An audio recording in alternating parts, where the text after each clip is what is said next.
Imam bertetui wahai daulah Allah yang Nabi tersebutlah Quran Nabi Adam dua Idris dan siruga dalam mata detok izin Allah le Nabi nama supaya pegang kapal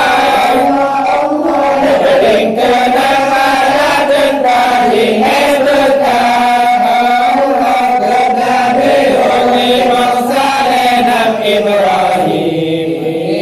dan kalmura yang sejata perangai halim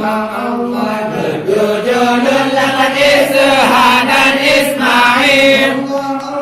Yudi bina suruh Tuhan gomnyan gesing Tuhan tubuh dengan kibas kurban habis Berasa Allahu Rabbuna hana misil Nasib Nabi Yusuf Yakum 12 Ilaiha Harun Nabi Ayub Kelimam Nabi Musa An-Umran Bukit tersinan Kunyan mari dengan Tuhan Allah Bayasa Nabi Dawud Zulkifli Allah Zikurullah Nabi Sulaiman yang terali Nabi Ilyas Nabi Yunus Zakaria